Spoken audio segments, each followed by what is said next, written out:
Hey, hello mes amis, nouvelle vidéo. On se trouve aujourd'hui pour une nouvelle vidéo où je vais aborder le sujet des couples arabes et noirs. Donc si cette vidéo vous intéresse, n'hésitez pas à la regarder. Dans un premier temps, je tiens encore à vous parler de l'Institut du Savoir qui, comme vous le savez, c'est une prof d'arabe qui propose des cours notamment pour apprendre la langue arabe et aussi pour ceux qui sont de religion, de confession musulmane, des cours de religion. Donc il s'adresse essentiellement aux femmes et aux enfants. Donc je vous invite à l'ajouter si cela vous intéresse. Voilà.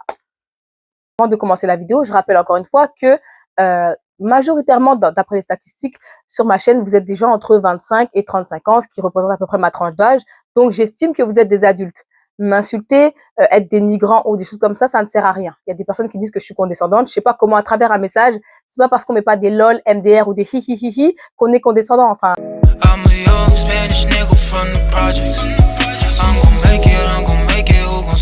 Le sujet, je vais le traiter de deux différentes manières. Donc, dans un premier temps, on va voir la différence entre les deux sexes, c'est-à-dire quand c'est la femme qui est arabe et l'homme noir, et quand c'est l'homme qui est arabe et la femme noire. J'ai remarqué qu'il y a quand même une grande différence et que c'est quand même mieux accepté d'un côté que de l'autre. Et enfin, le deuxième aspect, donc l'aspect raciste, c'est-à-dire ces histoires de couleur de peau, parce que c'est essentiellement ça le problème. Donc voilà, c'est parti. Dans un premier temps, comme j'ai dit, on va traiter la différence entre quand c'est la femme qui est maghrébine et quand c'est l'homme qui est maghrébin. J'ai remarqué dans 99% des cas, quand c'est l'homme qui est maghrébin, en fait, c'est beaucoup mieux accepté que quand c'est la femme. Tout simplement parce que je pense que culturellement, il y a cette différence entre les hommes et les femmes déjà qui est très fort, qui existe partout, hein, mais qui est encore plus fort dans l'Afrique. C'est même pas qu'au Maghreb, c'est dans l'Afrique. Ce qui fait que comme il y a une importance de l'homme dans ce type de pays, dans ces pays, ça fait que on laisse plus passer de choses, je dirais, aux hommes que aux femmes. Par ailleurs, moi personnellement, je rappelle que moi je parle beaucoup de mon vécu et non des théories. Moi, je suis plus dans la pratique que dans la théorie parce que quand vous faites pour ceux qui comprendront la métaphore, quand vous faites par exemple un master en management, on va vous appliquer, on va vous expliquer des cas, on va vous montrer des cas, mais les cas qu'on va vous montrer ne seront jamais la réalité. C'est-à-dire que vous avez toujours des différences entre la théorie et la pratique. D'accord? Et moi, je suis là pour montrer un petit peu la pratique qui est certes la mienne, mais qui existe quand même. Qu'il y ait donc ces différences entre les hommes et les femmes fait que forcément on va mieux accepter quand c'est l'homme qui ramène, l'homme qui a une prédominance, on va dire, que quand c'est lui qui va ramener n'importe quelle origine. Alors là c'est parce que c'est les couples noirs et arabes, mais n'importe quelle origine c'est toujours mieux accepté quand c'est l'homme. Et moi les personnes à qui j'ai souvent demandé dans des maghrébins dans mes études, et du coup j'ai souvent demandé mais pourquoi vous aimez pas quand la femme est arabe et quand l'homme est noir? Et souvent, bon, je peux pas dire la réponse exacte qu'ils disaient parce que c'est un peu vulgaire, mais souvent c'est une histoire de des choses charnelles. Je peux pas le dire, je vais pas être vulgaire ou dire des choses un peu déplacées, mais c'est souvent ce type de propos qui sont venus. C'est que enfin, je vous laisse imaginer les propos qui peuvent être tenus, et du coup c'est cet aspect-là qui gêne énormément. Même il y en a qui me disent mais t'imagines, je suis beau-père d'un métis, ou me dire que ma femme, enfin. Et pourtant, il y a toujours cet aspect-là qui revenait à chaque fois que je pouvais entendre pourquoi ils aimaient pas ça. Et moi, je pense qu'en fait, les femmes maghrébines, elles se tournent vers les hommes noirs parce que les hommes noirs, je dirais, ils sont plus laxistes. D'ailleurs, hein, vous pouvez le voir notamment dans des couples, par exemple. Je ne sais pas si vous connaissez par exemple, Poupette Kenza, qui est mariée avec un Antillais, un Guada algérien. Bon, concrètement, il est plus algérien qu'autre chose parce que il a jamais mis les pieds aux Antilles, et il connaît pas son père, etc. Mais vous voyez quand même que c'est lui l'homme noir, et vous voyez en fait tout ce qui se passe autour de Poupette, enfin tout ce qu'elle a pu faire en étant mariée, c'est quand même incroyable. Même parfois, même peut-être les tenues aussi, comment elles sont sexy, etc. Je pense pas que si elle avait été avec un homme maghrébin, il aurait accepté ça. Et c'est là justement la différence. Et je vous invite à regarder, je sais pas si vous la connaissez, c'est Awakam, donc c'est une petite famille. Donc l'homme est maghrébin là. Il est métis maghrébin portugais et la femme est tchadienne, je crois, en tout cas d'origine africaine. Et vous voyez que la fille il n'y a pas de débordement, quoi. Ils ont des enfants mais d'une beauté incroyable. Et vous voyez qu'il n'y a pas de débordement. C'est-à-dire que là, l'homme, il maîtrise, on sent que l'homme maghrébin, il maîtrise davantage la femme que l'inverse, que l'homme noir qui laisse un peu plus qui est plus laxiste, hein, c'est ça le terme. Et donc, quand vous regardez ces deux couples-là, vous voyez vraiment que elle qui est avec un rebeu justement, elle est davantage, elle est plus dans la pudeur, elle montre moins de choses, il n'y a pas de débordement, c'est vraiment structuré. Et comparé à Poupette Kenza où vraiment c'est pump it up. Et en voyant ce type de couple, ben justement, je me rends compte que effectivement, j'ai l'impression que quand les femmes maghrébines, au-delà de l'amour, au-delà de quoi que ce soit, quand les femmes maghrébines cherchent à se mettre avec des hommes noirs, c'est vrai qu'elles ont tendance, j'ai l'impression, à chercher un peu de souffler. C'est ça le mot terme, souffler. Bien évidemment, vous allez me dire tous les hommes noirs ne sont pas comme ça, etc. Mais quand même, il y a plus de débordement quand c'est l'homme, comme c'est l'homme qui est noir et la femme maghrébine que l'inverse. Aussi, j'ai remarqué une chose, c'est que l'homme noir, il est moins regardant sur le passé d'une femme. C'est-à-dire qu'il va accepter une femme, même même une femme qui a beaucoup fréquenté, des choses comme ça. Il est moins jaloux, il est moins dans la possessivité. Et alors que l'homme maghrébin, lui, il va vraiment chercher à savoir, regardant sur ce type de choses, ce qui fait que peut-être, c'est vrai que l'homme noir peut récupérer un certain type de femme maghrébine aussi. Je pense donc que c'est ce qui fait que ce soit moins accepté, parce que en fait, comme l'homme noir aussi, il laisse beaucoup cette liberté, ça fait que à chaque fois que les hommes ils vont chercher, mais c'est qui ton mari, comment ton mari il cherche à faire des choses comme ça, et ben ils voient un homme noir derrière et ils se disent qu'en fait quand les femmes maghrébines se mettent avec des noirs, c'est juste pour s'amuser, c'est juste pour la famousse. Le famous et, et du coup ça entraîne tous ces types de débats, enfin ça entraîne justement tout ce mépris. Et il y a aussi une chose que j'aimerais prendre en compte, c'est vrai que c'est des couples qui posent énormément de problèmes quand c'est la femme, encore une fois, qui est avec un homme noir.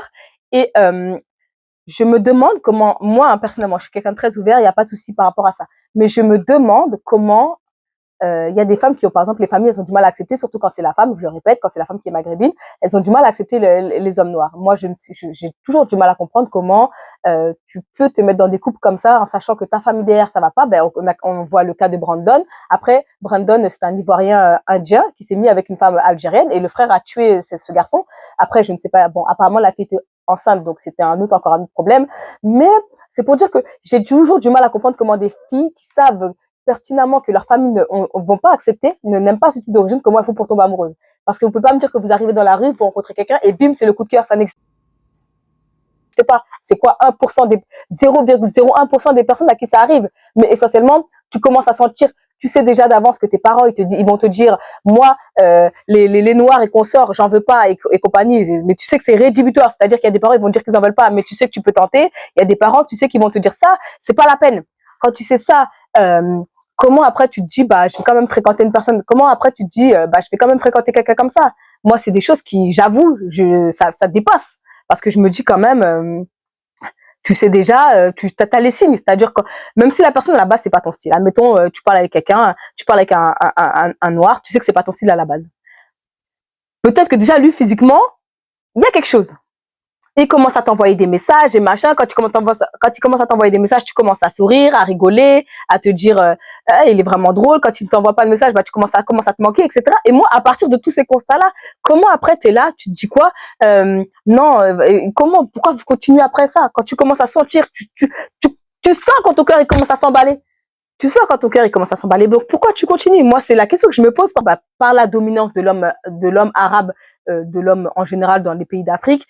J'ai l'impression que c'est toujours, ça sera toujours plus accepté en tout cas de la part du côté. On le voit de toute façon, il y a moins de mépris, il y a moins de critiques. Vous regardez les mariages, par exemple, parfois il y a des mariages noirs à maghrébins. Vous voyez toujours quand c'est l'homme qui est maghrébin, les gens félicitent plus que quand c'est l'inverse. Il y a aussi un peu de racisme, bien évidemment, mais moins que quand c'est l'inverse. Ensuite, on va passer à l'aspect. Alors, cet aspect-là, il va être long parce que il y a des choses à dire. Alors, le racisme. Alors, je tiens à préciser que les Noirs. Donc moi, je le redis, je ne me sens pas africaine, mais j'appartiens à la communauté noire. Donc je suis nantiaise, je suis noire, j'appartiens à la communauté noire, mais je ne suis pas africaine. Je le précise encore une fois, parce qu'on a des mœurs, des cultures, etc. bien différentes. Et j'ai remarqué que nous, les Noirs, en fait, quand on veut pas se marier ou se mettre avec un maghrébin, c'est toujours des préjugés. D'accord? Nous, c'est toujours des préjugés. C'est-à-dire que, par exemple, en Afrique, ils vont refuser un homme noir pour des histoires de caste, parce qu'un homme africain, un homme arabe, pour des histoires de caste ou des choses comme ça, pour des histoires de caste ou pour des préjugés. C'est-à-dire que les Maghrébins, quand ils refusent des noirs, c'est vraiment une histoire de couleur de peau. Et pour vous dire, j'avais une amie qui un jour, comme ça, on parlait avec sa mère, et sa mère, elle nous disait que elle préférait quand même, écoutez bien la subtilité de ce que je vais dire, parce que alors, sachant que la religion, l'islam est très fort dans l'Afrique, écoutez bien ce que je vais dire. la mère disait qu'elle préférait que sa fille lui ramène un enfant converti, un Français converti, donc c'est-à-dire quelqu'un qui n'a pas de racines musulmanes, qui toute sa vie a pu voir des choses par exemple qui sont interdites, qui a pu voir ses parents manger des choses qui par exemple sont interdites dans l'islam, préférer un Français converti plutôt qu'un noir déjà musulman, c'est-à-dire qu'il a reçu toutes les traditions musulmanes de naissance avec toutes les similitudes qu'ont quand même les Arabes et les Africains, que sa fille, elle préférait ça. Je vous laisse imaginer à quel point il faut quand même il faut quand même avoir une profonde, quand même un sentiment de rejet profond pour pouvoir tenir ce type de propos. C'est quand même assez grave. Je rappelle aussi que le Maghreb, donc l'Algérie, Maroc, Tunisie, c'est quand même des populations, même s'ils aiment pas le dire, même s'ils aiment le refuter, c'est des populations qui ont aussi été colonisées. Et tout ça aussi résulte de cette colonisation. Je rappelle par exemple que l'Algérie est indépendante que depuis 62, ce qui est très très récent, mine de rien, quand on compte, c'est quand même très récent, ce qui fait que le formatage a été fait.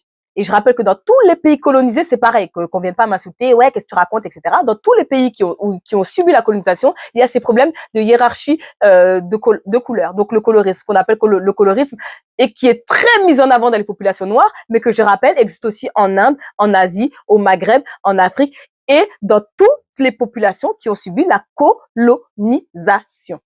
Donc, ce mépris qu'il peut y avoir au niveau des Noirs, c'est aussi dû à cette colonisation. Mais la différence est que, je le rappelle, que quand un Noir refuse un enfant, un Africain auprès de sa fille, c'est parce que c'est pour des histoires de caste, comme je l'ai dit, parce qu'il y a des codes sociaux. C'est pour une histoire aussi de préjugés. Donc voilà. Et c'est tandis que quand un Maghrébin, c'est pour des histoires de racisme. Moi, vous voyez, nous, les Noirs, on n'a pas on n'a pas de mépris par rapport à votre couleur. C'est-à-dire, on n'a pas on vous dénigre pas, il y a pas ça. C'est vraiment ces histoires c'est vraiment des préjugés, des stéréotypes. C'est vraiment ça. Alors que le Maghrébin, quand tu veux pas de noir, il dit, je veux pas de cafard, je veux pas de macaque, je veux pas de singe, regardez, ils ont la couleur du caca, etc. C'est ce qui est dit, c'est des propos que j'ai pu lire, et entendre. Je rappelle que, peut-être que vous en êtes sorti, entre guillemets sorti, vous comprenez ce que je veux dire, en n'épousant pas de noir, mais vous n'êtes pas à l'abri que votre enfant tombe amoureux d'un noir. Et souvent, la justice divine fait que ce que tu ne veux pas, ma mère m'a toujours dit, ça ou pas vlé, c'est ça, timunao kamenebao. Et traduisons, parce que tu ne veux pas, c'est ce que tes enfants vont te ramener. Parce que c'est ce qu'on appelle la justice karmique. Moi, personnellement, je suis d'origine antillaise, d'accord? Je sais que il y en a beaucoup qui me disent, ouais, de toute façon, vous les Antillais, vous êtes très racistes. C'est vrai. Moi, je vais pas faire semblant, je vais pas minimiser, je vais pas avoir l'hypocrisie de l'âme ni des paroles. C'est la vérité. Les Antillais sont racistes, c'est réel. En revanche, on est respectueux. Et c'est ce qui fait la différence. C'est-à-dire que un Antillais, déjà nous, je précise que nous, les Antillais, on n'a aucun terme pour définir les autres communautés. C'est-à-dire qu'un Arabe, ça s'appelle un Arabe, un Chinois s'appelle un Chinois, un Indien s'appelle un Indien. On vous définit tel quel. C'est-à-dire que si on parle sur vous, vous allez très bien comprendre on Chinois qui l'a, on Arabe qui l'a. C'est juste que le R, il va se transformer en W. C'est juste ça. Sinon, on vous appelle comme vous êtes. Je rappelle qu'aux Antilles, malgré qu'on soit raciste, malgré qu'on dit plein de choses sur nous, il y a quand même des Syriens qui vivent en toute liberté. Et jusqu'à ce jour, je pense que jamais aucun Syrien n'a témoigné pour dire qu'il est victime de racisme en Guadeloupe ou dans les îles. Ça n'existe. Non, les Libanais aussi. Et je précise la même chose. Pareil, je pense qu'il n'y a aucun Libanais qui a été victime de racisme dans les îles. C'est bien la preuve que nous sommes respectueux. Voilà, on n'aime pas l'autre. C'est pas ce qu'on veut, mais on respecte les autres. Et c'est essentiel. Moi, si demain j'ai un voisin raciste, le voisin raciste, il m'aime pas. Il y a pas de souci. Tant que quand il me voit, il me dit bonjour. Si en rentrant chez lui, il me dit ouais, oh là là, cette sale noire, elle me dégoûte. Je m'en fous. Je m'en fous. Tant que devant moi, il est raciste, qu'il pense qu'il a dans la tête, je m'en contrecarre. On va tous finir de la même manière, au fond. Donc, il n'y a pas de problème à ce niveau-là. En revanche, tant qu'il me respecte, il n'y a pas de problème. Mais quand moi, je vois des termes comme macaque, singe, guelo, qui signifie cafard en arabe, pour nous décrire, je suis désolée, il y a un problème. Quand le mec, il est là, quand il y a quelqu'un comme Bassem, qui vient parler de sac à main, je suis de sac à main, je sais même pas, même que tu sois même si tu prends la femme arabe qui a le plus gros passé, tu mérites pas d'être appelé comme ça pour je ne sais quoi, le Renoir swag, les machins, je sais pas comment vous pouvez tolérer ça. Je veux dire, c'est qu'une mascarade. On sait très bien la pensée finale de Bassem. Je peux vous assurer que même si un Russe converti vient demander son enfant, vient demander sa fille, il accepterait. En revanche, si c'est un Noir, même avec le meilleur des comportements du monde, il dira non. Et on sait tous très bien quelle est la raison principale, même s'il va vous sortir je ne sais quelle explication, c'est faux, c'est faux. Il y a également beaucoup d'hommes, il y a beaucoup de personnes aussi du Maghreb qui vivent en Afrique. Et je pense que jusqu'à ce jour, je ne sais pas si vous en avez déjà eu. Moi, personnellement, je n'en ai pas eu. Je n'ai jamais eu un témoignage d'hommes maghrébins, de femmes maghrébins, de familles maghrébines étant dans les pays africains, dire qu'elles ont été mal reçues, qu'elles se font taper, qu'elles sont humiliées, etc. En revanche, l'inverse, c'est-à-dire les Noirs dans les pays maghrébins, on a beaucoup, beaucoup de témoignages où il y a énormément de racisme et de problèmes qui se passent, ou de femmes qui se, ou des femmes qui se font, vous savez ce que je veux dire, là-bas. Donc, il y a vraiment un grand, grand mépris qui est issu, et je le rappelle encore une fois, même si on ne veut pas l'entendre, vous savez, l'hypocrisie de l'âme, même sur l'orgueil surtout de certains, font que ça empêche de dire la vérité, mais tout ceci est dû, je le répète encore une fois, à la colonisation, où encore une fois, il y a ce mépris de classe sociale et de couleur vis-à-vis des Noirs. Encore, et je le rappelle encore une fois que demander le respect de sa personne, ce n'est pas de la victimisation. Dans ma vidéo, il y a aucun moment je ne me victimise ou je suis là, s'il vous plaît, aimez-nous, c'est pas ce que je dis. Je dis, et je le répète, demander le respect de sa personne, ce n'est pas de la victimisation. Le mépris vis-à-vis de la communauté noire est tellement important au Maghreb que, si vous regardez bien, à Savigny-le-Temple, donc 77, région parisienne, endroit où il y a énormément de communautés africaines et de communautés africaines et du Maghreb. Je le rappelle juste, juste petite précision. Islam, religion qui est censée unir tout le monde. Normalement, je rappelle que il y a un homme maghrébin qui, dans sa boucherie, écoutez bien ce que je vais dire, c'est réel, vous pouvez le chercher, vous allez, c'est un témoignage d'une femme algérienne qui disait que, en fait, elle prenait du poulet moins cher. Et le mec, il lui a dit non, prends pas ce poulet-là, c'est pour les Noirs. Donc, Dieu sait ce qu'il mettait dans ce poulet-là, Dieu sait quelle était la date de péremption de ce poulet, s'il était même encore viable. Quand même, pour dire à la fille, ne prends pas ce poulet-là, c'est du poulet pour les Noirs. Donc, vous êtes dans une boucherie, vous pensez, dans une boucherie communautaire où vous pensez, c'est votre communauté, vous allez, et au final, on vous vend un poulet spécial pour vous. A-t-on déjà entendu ce type de choses chez les Noirs? La réponse est non, parce qu'on a toujours été respectueux, on a toujours respecté les autres. Même quand on n'aime pas certaines communautés, on les respecte. Je le répète encore une fois, les Noirs vis-à-vis des Arabes, il n'y a pas de mépris physique. On n'a pas de terme pour vous définir, on dénigre pas vos traits du visage, on vous dénigre pas en tant que tel, en tant qu'humain. On a des stéréotypes, c'est-à-dire j'ai peur qui va taper ma fille, j'ai peur que par exemple il n'y a pas d'accord entre la France et les pays du Maghreb. Donc par exemple si vous faites un enfant avec un Maghrébin, qui garde son enfant et qui part dans son pays, c'est des choses comme ça. C'est vraiment des stéréotypes, des préjugés. La différence est là, et il y a une sacrée différence entre s'attaquer à des préjugés et à dénigrer des physiques des personnes. C'est deux choses différentes. Quand on dit que t'as un gros nez, que t'es dégueulasse, que vous mettez des perruques, vous êtes dégueulasse, vous n'avez pas de cheveux, alors que je le rappelle, des noirs sans cheveux, ça n'existe pas. Même moi, en étant à moitié indienne et en ayant quand même un cheveu facilement qui se coiffe facilement, il m'est arrivé de mettre des perruques. Entendre ce type de propos, c'est quand même très dénigrant, Quand vous avez des termes comme khel, kahla, qui signifie noir, pas de souci, je l'accorde. On peut me dire ça veut dire noir. Quand vous avez le dérivé qui veut dire kahlouche, kahloucha, on est encore sur autre chose. Si on a fait un argot et un terme un peu plus dénigrant, c'est pas pour rien. C'est que on a voulu encore une fois intensifier le degré de rabaissement au niveau des noirs. Me dites pas le contraire, ne mentez pas sur ça. C'est une réalité. Je veux dire, c'est quelque chose de réel. Par exemple, déjà, si on prend le mot pour nous définir, nous, les Noirs au Maghreb, ils nous appellent les Khel. Bon, en fait, ok, le mot Khel, si on veut, ça veut dire noir, pas de souci. Mais comment de ce terme, donc du mot Khel, on est passé au terme Khlouch?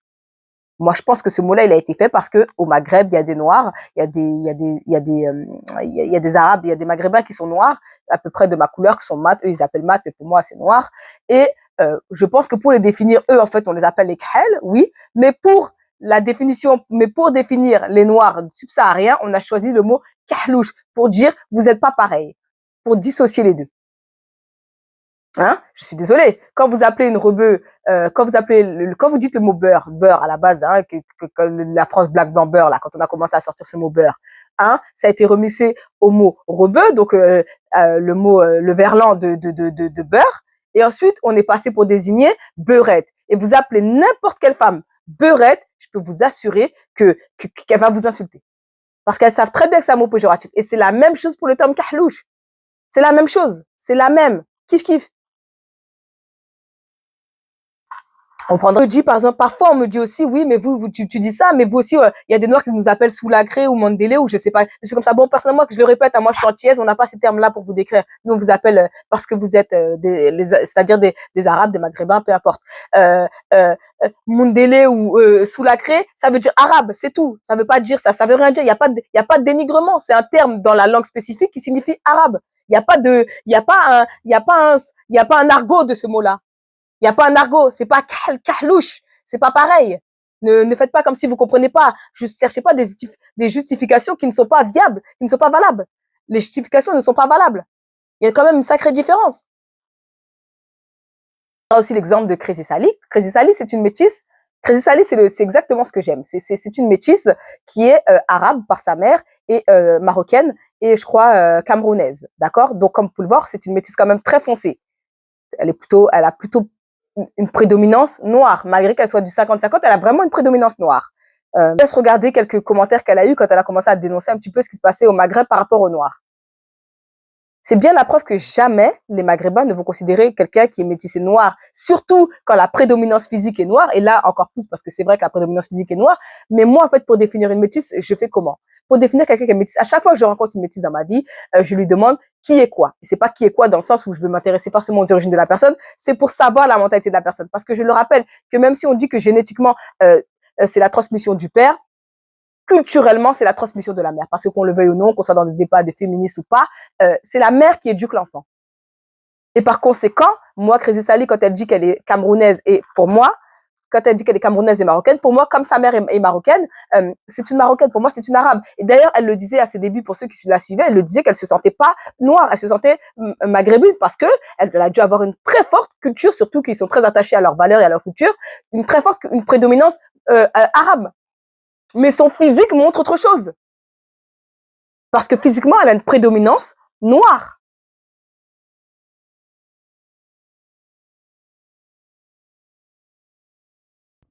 Et n'oubliez pas, frère n'est pas beau-frère.